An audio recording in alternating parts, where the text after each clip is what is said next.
E agora, você acompanha pela Rádio Rio de Janeiro o programa Estudo das Obras de André Luiz. Vamos refletir sobre o livro Nosso Lar. Produção e apresentação, Tereza Cristina e Marco Antônio. Olá, caros ouvintes da Rádio Rio de Janeiro. Um prazer estarmos novamente aqui para estudar o livro Nosso Lar. Foi psicografado por Francisco Cândido Xavier pelo espírito de André Luiz. Amigos ouvintes da Rádio Rio de Janeiro, novamente aqui com a permissão de Jesus, a fim de darmos continuidade ao estudo da obra Nosso Lar. Nós continuamos no capítulo 20 e no programa passado, ainda comentando sobre a conversa de Dona Laura para o André Luiz, os ensinamentos que ela está passando para ele, né, e consequentemente para todos nós, a respeito do casamento. E nós comentamos mais especificamente do que ela fala que a esmagadora percentagem de ligações no casamento são de resgates ainda na Terra, dizendo que o maior número de casais humanos é constituído de verdadeiros forçados sob algemas. Demos a explicação sobre isso, lendo a pergunta do Livro dos Espíritos sobre a questão da necessidade objetiva da encarnação, né, em que Kardec questiona e os Espíritos respondendo a ele, dizendo que é uma situação de resgate, que nós estamos na Terra para nada mais, nada menos que colhermos as nossas dívidas, né? E a encarnação é uma questão imposta, né? Como diz os Espíritos a Kardec, é uma imposição. Deus nos impõe a encarnação a fim de nos fazermos chegar à perfeição, progressão. E dizemos que, como o acaso não existe em situação nenhuma, muito menos na união de duas pessoas que podem ficar juntas 20, 30, 40, 50 anos, ou até mais. E falamos sobre essa necessidade da compreensão do conhecimento que o Espiritismo nos traz, do porquê estavam passando por essas situações, esposas ou maridos, dificuldades de relacionamento dentro de uma casa, e através da compreensão que a doutrina espírita nos traz, procurarmos vivenciar essa situação com um fim objetivo, um fim futuro, que é o nosso equilíbrio da nossa consciência com a lei. Porque os Espíritos explicam a nós da necessidade da colheita daquilo que plantamos, que são os resgates, né? Então, prosseguindo aqui na leitura, qual é o parágrafo, Tereza? Vamos começar o 14º. 14º parágrafo. Ela continua falando ao André Luiz. Procurando retomar o fio das considerações sugeridas por minha pergunta inicial, continuou a genitora de Lísias. Ela continua. As almas femininas não podem permanecer inativas aqui. É preciso aprender a ser mãe, esposa, missionária e irmã. É muita coisa, hein, Tereza? Ela agora vai falar especificamente da alma feminina, né? Dessa energia feminina, no caso, a mulher. Ela precisa aprender a ser mãe, esposa, missionária e irmã. E aí, a gente só não pode se esquecer que esse livro foi escrito em 1944. Muitos assuntos que são tratados aqui são tratados de uma forma que ficasse mais compreensiva a realidade daquela época. Então, algumas coisas aqui a gente tem que levar em consideração, principalmente esse parágrafo que nós vamos ler agora. Esse que a gente está começando a ler. Então, a gente não pode perder de vista, porque às vezes ela pode, né, o André Luiz colocar alguma palavra, algum comentário aqui, que a gente pode achar estranho, mas entendendo que a realidade era outra. No caso, a realidade social. Porque a realidade espiritual é sempre a mesma. Amar a Deus sobre todas as coisas e o próximo como a si mesmo. A gente não cumpre, mas essa realidade não mudou. Então, isso que a Tereza está falando, é um assunto, de certa forma, delicado, né? Sim. A gente mexe com a estrutura da sociedade. Hoje em dia, né, nós temos mulheres profissionais em determinadas áreas, excelentes profissionais, Isso não tem nada, não é contrário à lei de Deus, muito pelo contrário, vamos dizer assim. É o progresso enquanto espírito, né? O que nós vamos colocar aqui são as funções prioritárias, vamos dizer assim, da mulher. Da mulher. Vamos colocar. Isso. Né? Mas antes disso, tem uma questão muito legal aqui, muito interessante, em que Kardec coloca na Revista Espírita de janeiro de 1866. Nós começamos a falar, ela já começa assim, ó, preciso aqui, ó, a alma feminina não fica parada aqui não. Ela diz assim, aqui começa a aprender a ser mãe, esposa, missionária e irmã. Acabou de falar do casamento. Mãe, esposa, missionária e irmã. Ela coloca em primeiro lugar quem? Mãe. Né? Só que aí, em janeiro de 1866, na Revista Espírita, Allan Kardec coloca um título muito interessante. As mulheres têm alma? Tá lá, gente. Tá lá. Meu Deus. Isso era 866. Mas por que Allan Kardec coloca isso? Porque o absurdo que vinha se falando, inclusive houveram concílios para resolver isso, se a mulher tinha alma. Mas bem antes disso. Antes disso, mas ele coloca isso aí, que a negação continuava, principalmente no Oriente, não é? Dizendo, perguntando e tal, questionando. Tal absurdo. Só que aí ele veio que através do progresso, principalmente na França, né, na Europa, progresso do iluminismo e dos outros movimentos, que ajudaram a doutrina espírita a se estabelecer primeiramente na França, começou a denegrir essa imagem, denegrir esse absurdo que tinha. E ele termina, muito interessante o texto, ele termina dizendo assim: com a doutrina espírita, a igualdade da mulher não é mais uma simples teoria especulativa, já não é uma concessão de força à fraqueza. É fraquinha, deixa ela ficar aqui. Não é isso. Mas um direito fundado nas próprias leis da natureza. Dando a conhecer essas leis, o Espiritismo abre a era da emancipação legal da mulher, como abre da igualdade e da fraternidade. Então, daquilo que a gente vai estudar aqui, isso é fundamental a gente falar isso. Kardec coloca exatamente isso, dizendo que com o Espiritismo, com o advento da doutrina espírita, conhecimento, ele abre legalmente a emancipação da mulher, dizendo para ela da igualdade e da fraternidade. Quer dizer, esclarecendo mais o que Jesus já fez com a mulher na praça pública de dia que foi pega em adultério. Ele não defendeu o ato, mas ele defendeu a ela. Então, fazer isso naquela época, Kardec coloca aqui que houveram concílios para ver se a mulher tinha alma. Imagina a época de Jesus, só Jesus para conseguir isso, para fazer isso. Por isso que Jesus é o primeiro feminista da história, com certeza. Da Terra. Só ele para conseguir fazer aquilo. Não é? Ele foi o primeiro a levantar a bandeira dizendo que, né, que na realidade todos erram, né? Se ela não adulterou sozinha. Ninguém adultera sozinho. Ninguém adultera sozinho, né? Então, quando a dona Laura diz que é preciso aprender a ser mãe, o André Luiz, no outro livro, no livro Entre a Terra e o Céu, vai ter o encontro dele com a Blandina, lá no Lar da Bênção, que é um local onde se acolhem crianças desencarnadas. E aí a Blandina vai dizer para ele que realmente elas também ajudam, não é? A lares aqui na Terra, onde mães não conseguem ser mães ainda. Eu separei aqui um trecho para a gente ler, está no capítulo 10. Preciosa conversação.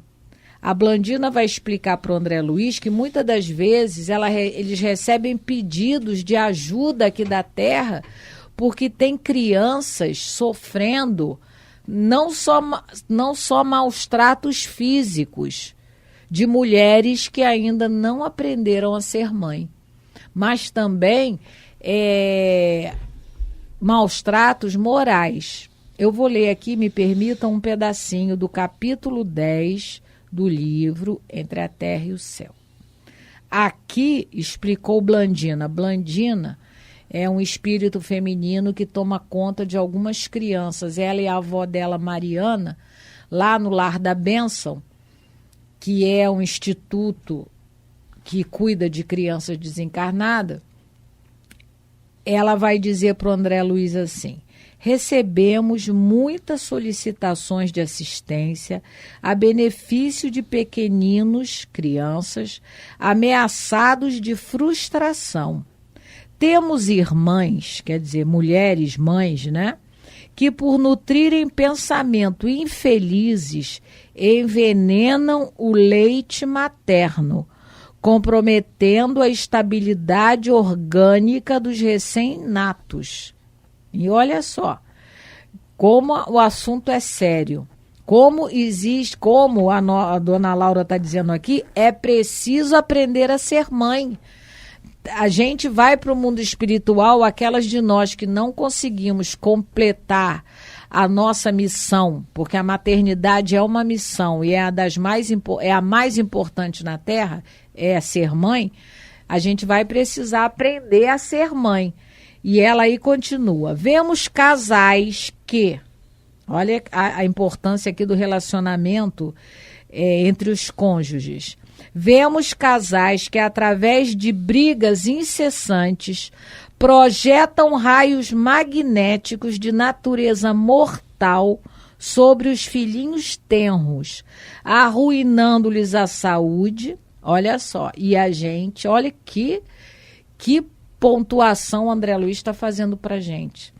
Às vezes as crianças bebês adoecem porque estão recebendo raios magnéticos das brigas entre pai e mãe, ou entre pessoas que estão se relacionando, não é, e cuidando dessa criança no lar. Olha o quanto a gente tem que aprender a ser pai e mãe, não é?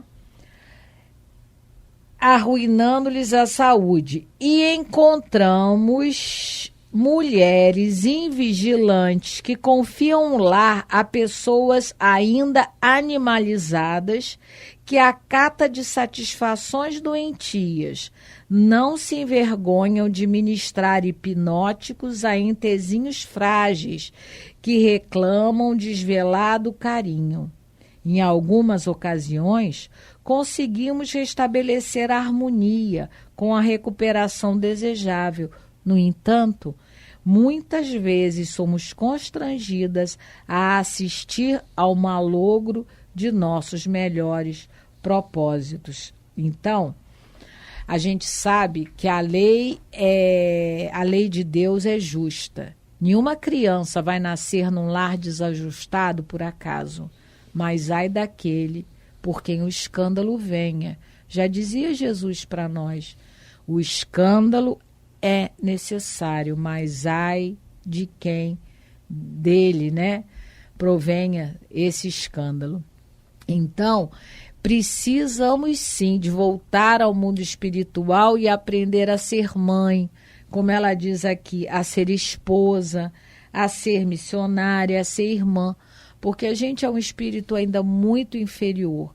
E o espiritismo vai nos mostrando na prática aquilo que Jesus já falou há 2000 anos. Podeis cometer erros pelos pensamentos, não é? Pelas palavras e pelas ações. Então, uma criança, muitas das vezes, ela sofre a violência física no corpo, mas ela também pode sofrer a violência verbal e a violência, no caso, mental. Quando a mãe, como ela coloca aqui, quando elas nutrem muitos pensamentos infelizes.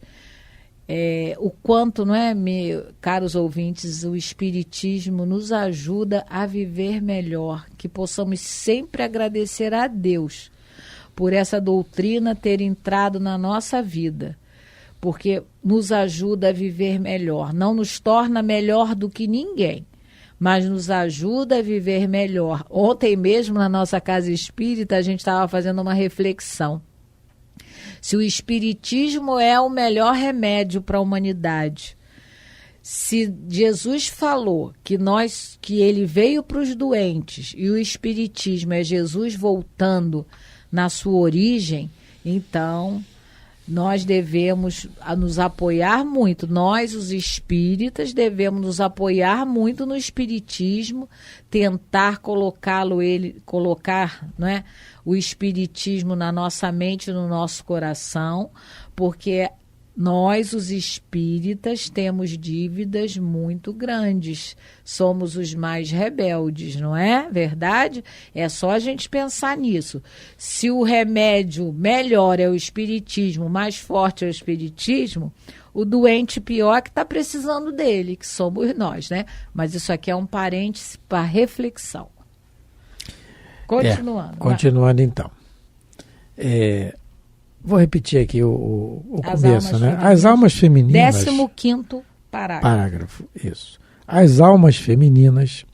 Repara que ela está colocando as almas femininas. Vai tratar agora especificamente. Não podem permanecer inativas aqui. É preciso aprender a ser mãe, esposa, missionária e irmã. Assim como o homem vai aprender a ser pai, esposo, missionário e irmão. Sim, é que ela está tratando. Ela está tratando da mulher. Como diz os espíritos, a missão da mulher é maior. É maior, ela vai explicar aqui. Mas os homens também vão ter que precisar aprender isso. Na revista Espírita, a Teresa falou da missão da mulher, na revista Espírita de abril de 1867, Allan Kardec coloca uma mensagem da missão da mulher. O título é Missão da Mulher. Então, esse espírito, ele vem, é Caritas.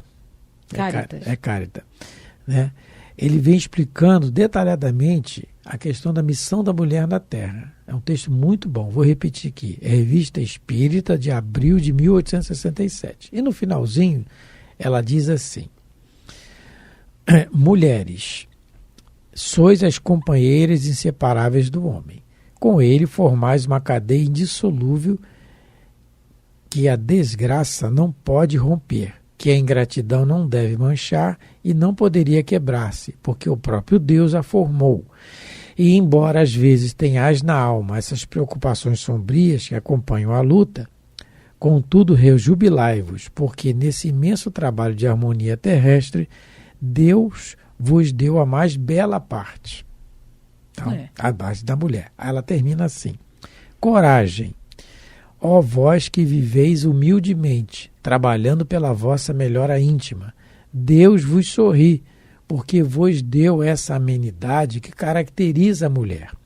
Sejam imperatrizes, irmãs de caridade, humildes trabalhadoras ou doces mães de família, estão todas envolvidas na mesma bandeira e trazem escrito na fronte e no coração essas duas palavras mágicas que enchem a eternidade: amor e caridade. Porque no texto, que é longo, ela vem dizendo da questão da maternidade, que faz com que o espírito, né, através das existências, das experiências da maternidade, tenha essa docilidade, tenha essa brandura, que a dona Laura até já falou aqui para o André Luiz anteriormente, na questão do vértice, né, da reta vertical do sentimento feminino, nas inspirações criadoras da vida.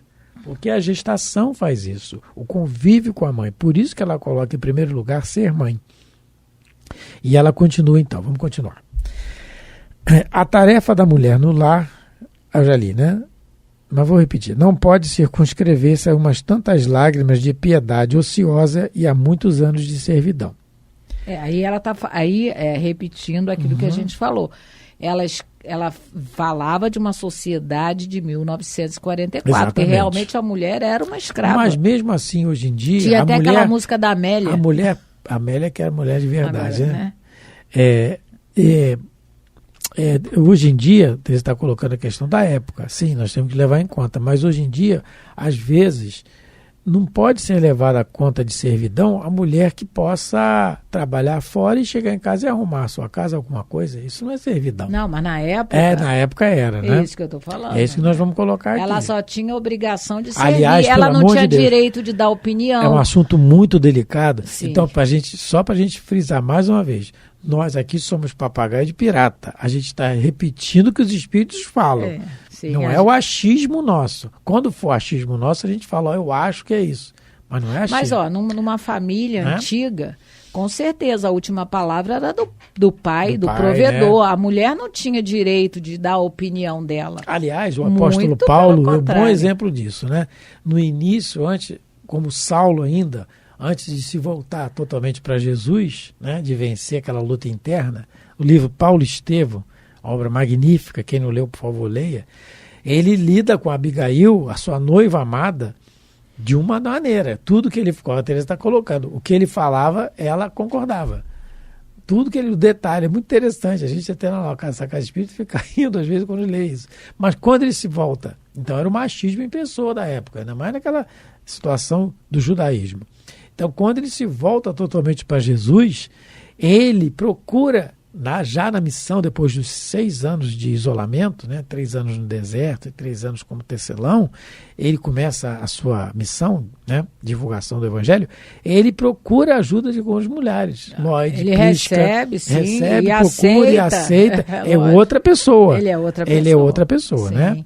Porque antigamente tínhamos a visão equivocada, o entendimento equivocado de que a mulher era para servir, ela não era... Hoje em dia a gente já está começando a compreender que a lei que existe para que o universo, né, funcione, existe uma lei chamada Lei de Cooperação. A gente vê isso no próprio prefácio do livro Paulo e Estevão. O Emmanuel coloca que sem Abigail, sem Estevão, mas sem Estevão não haveria Paulo. E que Jesus poderia ter feito tudo sozinho, mas ele pede a colaboração de 12, porque a lei que deve existir nos relacionamentos e na vida é a lei de cooperação. Então, hoje em dia, com certeza, a maioria, né, porque a lei é de progresso, os lares já estão começando a entender que os cônjuges, todos os familiares, devem cooperar uns com os outros e não competir um com os outros. Porque, olha só, o nosso próprio corpo, ele vive em regime de cooperação. Quem é que mora dentro do nosso corpo? Milhões de bactérias, não é? O nosso intestino, ele é povoado de bactérias boas, que nos ajudam. Tem as bactérias ruins, mas tem as boas. Então, a gente vive em regime de cooperação. E graças a Deus, graças à lei de progresso, que é divina, já vamos começando a entender isso, que devemos nos ajudar uns aos outros, dentro do lar, principalmente. A mulher, ela não pode ser mais encarada como alguém que só veio para servir, sem ter opinião, sem colaborar. Não, todos devem colaborar. E é isso que a dona Laura vai começar a falar para o André Luiz. A mulher, ela não pode só viver, né, a serviço do homem. Ela não pode ficar só nessa, como ela coloca aqui, né? Como é que ela diz? Lágrimas de piedade ociosa, né? Ficar só em casa se lamentando e na questão de só servir, né? De, como dizia antigamente, de capacho, não é? Então, que a gente possa compreender, começar a entender que a lei de cooperação é uma lei divina também. Olha, falando sobre mulher, o relógio corre mais rápido. Já estamos terminando o programa. Ele quer dizer que mulher fala muito. Não, olha só. Tá vendo? Mas vamos terminar, vou terminar com uma leitura de um versinho. Está no livro Astronautas do Além. É sobre o feminismo. Tá que vendo? É o que ela vai falar logo adiante. Versinho. Eu reclamo quando eu canto. Só um trechinho, olha só. Mas eu vou falar, não vou cantar. Se eu cantar, mas só para a gente terminar, olha só. Em mães e mãos, harpas de amor, de poder incontroverso, com que Deus cria o trabalho por música do universo. Enquanto a mulher for mãe, por mais que o mundo a degrade, isto é sinal de que Deus confia na humanidade. Ai, que lindo. Muito obrigado pela atenção, pelo carinho. Fica com Deus. Um abraço a todos. Até o próximo programa. A Rádio Rio de Janeiro apresentou o programa Estudo das Obras de André Luiz. Produção e apresentação: Tereza Cristina e Marco Antônio.